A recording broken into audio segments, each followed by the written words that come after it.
you guys didn't look like a team that got in at 3 o'clock in the morning last night. Why do you think that was? We didn't like the way we played off our last back-to-back. We wanted to make it an emphasis to come out here and kind of play from the jump, be ready to go from the jump, and we did so.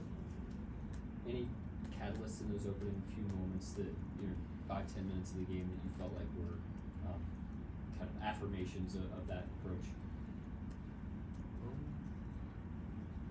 Not that I can think of, but I just think we were on our P's and Q's from jump ball on both ends of the floor.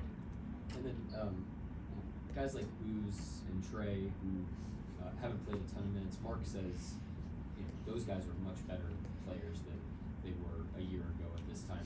What are you seeing behind the scenes from some of these guys that haven't gotten extended minutes, but clearly have taken steps? Yeah, they're in the toughest spot of the NBA. You have talent, you have skill, and you're just not getting the opportunity you'd like. And for those guys to come in every day, keep good spirits, work just as hard, it's a blessing and an honor to be around those guys, just because they could very easily be the other way, and nobody would blame them. And in terms of on the court, they attack the program.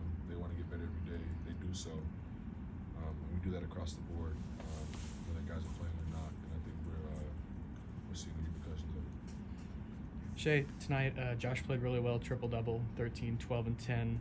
A lot's been talked about of just his recent struggles, and I know you've mentioned before how important he is to your guys' offense, just getting the ball moving and things like that. It seems like it's easy sometimes for people to talk about when he's not playing well, but in games like this, can you just talk about the importance of his game to your guys' team and flow? Yeah,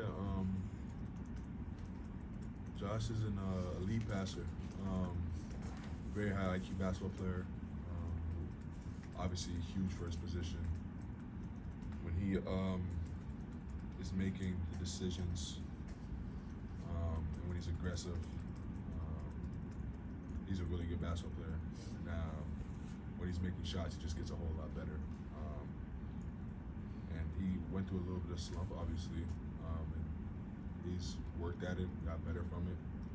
That's all you can ask, is someone to recognize, look in the mirror, get better from it, and that's how you grow as a player.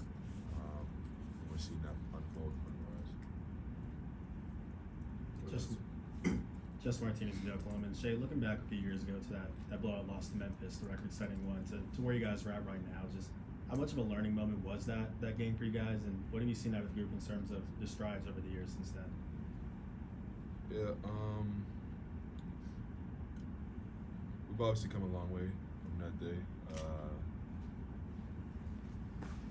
I don't remember too much about it.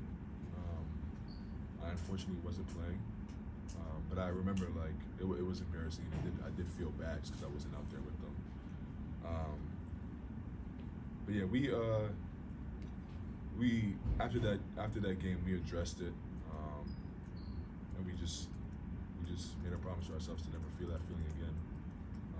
I think it's been a little bit of our fuel to get to where we are today. Yeah, Shai, you haven't really risen much in the All-Star voting, but your MVP stock seems to be going through the roof. Does one matter to you more than the other? I would MVP for sure. Anybody else? We got Joel in the front, and then Dean in the back. We go Dean first. That's fine. No.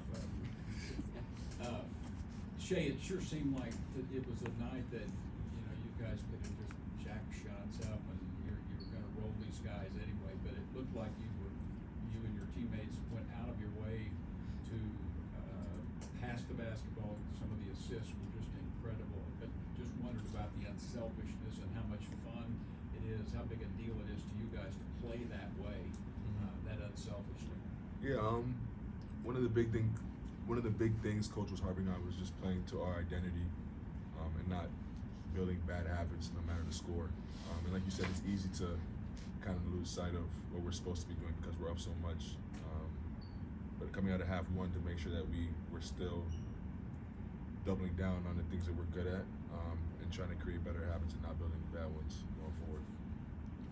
Shai, obviously the mid-range pull-up isn't new to you. I think last year was the first year you really started shooting like a crazy amount of them, and now this year you're shooting the same amount of attempts, but you're just hitting them at a higher rate. I just wonder what's going into the process and of getting that shot and finding a better rhythm this year.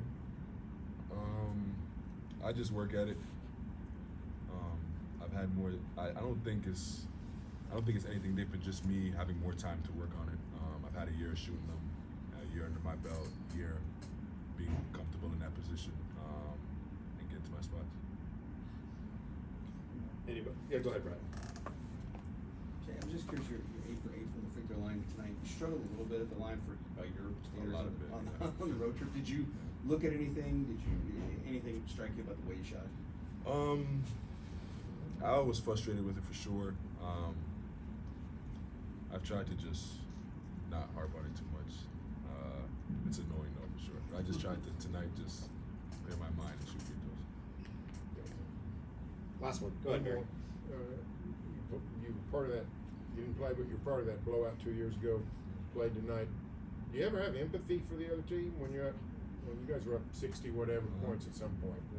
Is there room for empathy in the NBA? Yeah, there is. It's we've been in a position and we didn't like the feeling. And you don't take a win for granted, but you can win by 30 or 40 without winning by 70. Now I'm not mad for anybody for doing so. But yeah, it is. It's not a fun feeling for sure. At all. Or did you have another one? No. All right. Thanks, Shai. Thanks, Shai.